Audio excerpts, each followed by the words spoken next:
سلام خدمت تمامی دوستان و همکاران محترم. بریم که داشته باشیم ریمپ دیگه از EF7 رو با ECU EZU با کالیبره متفاوت I192 که یک کالیبره متفاوت هستش. دوستان با دقت داشته باشید که کالیبره این ماشین چیه.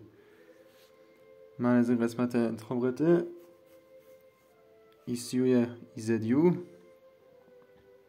دوستان کلا ECU هایی که کالیبره 192 دارن دوستان تو این ماشینا جدول جرقه زنیش منفیه، دقت کرده باشید. من این کالیبره رو انتخاب میکنم که با I192 تایید میزنم. از قسمت عملیات کمکی ECU جدول اسپارک ادوانس جرقه زنی، جدول بر حسب دور موتور به میلی گرم استروک نسبت حجم هوای ورودی به دور موتور. دوستان همونطور که مشاهدین جدول اعدادش رو نگاه کنید منفی داره. مثلا دور موتور توی 50% 80 110 کلا متفاوته. به این صورت دوستان این ناحیه‌ای که انتخاب میکنیم رو به اندازه یک واحد مقداری افزایش میدید. جدول اسپارک ادوانس دورم به همون شکل. اینجکشن کارکشن یا جدول اصلاح کننده پاشش سوخت دوستان، این ناحیه از دور موتور 2200 تا 4000 خورده ای رو به اندازه 2% افزایش میدید. خب این ناحیه هم به اندازه 2 واحد کمش میکنید، یعنی غنی‌ترش میکنید.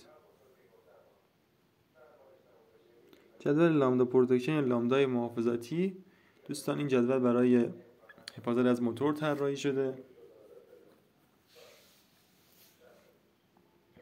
که بر حسب دور موتور بر دمای تمپرچر سانتیگراد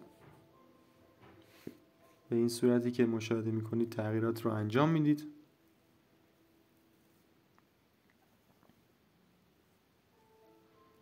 این ناحیه هم به اندازه 2%. یک کمکی حالت ریمپ کردنش به هم ریخته دوستان، که هم باید جدول رو دستکاری کنید تا دستتون بیاد. جدول لامدای ریچمنت که یک ضریبیه واسه اون، اینم 2% کم میکنید.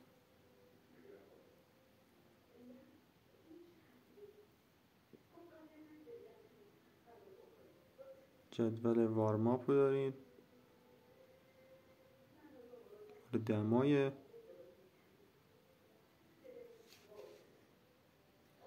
جدول AGD دوستان برای حفاظت از موتور شما میتونید با دستکاری کردن این جدول روی لامدا پروتکشن تاثیر بذاره.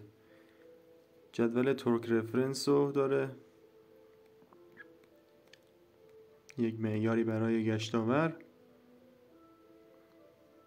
و آفست سیلندر ایرفلو مسه که مال نسبت حجم هوای ورودی به اون سیلندر و اینا رو مشخص میکنه.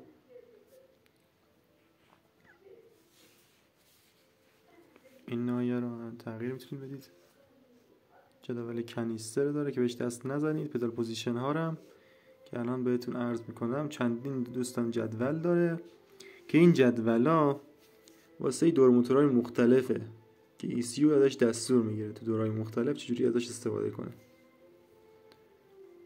ما توی بعضی جدول شما نگاه کنیم میبینید که مثلا افقی داره، عمودی داره، جدول با هم فرق میکنه، کالیبرهای متفاوته. با دقت داشته باشید موقع دانلود اشتباه نزنید که مشکلی براتون خدا نکرده پیش نیاد. جدول پدال پوزیشن 4 رو داریم دوستان. این ناحیه رو به اندازه همین صورتی که من تغییرش دادم انجام میدید.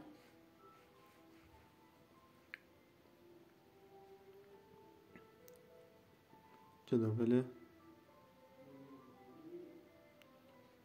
IDL RPM دور آرام و میسفایر. این جدول کاتاف دوستان که میدونید کاتاف دل خود تنظیم کنید و فن تمپرچر داره. در انتها هم گزینه اعمال میزنید و پیام رو تایید میکنید و تمام ریختن برنامه. این ECU ها هم خانه از قطعه نداره دوستان. موفق باشید.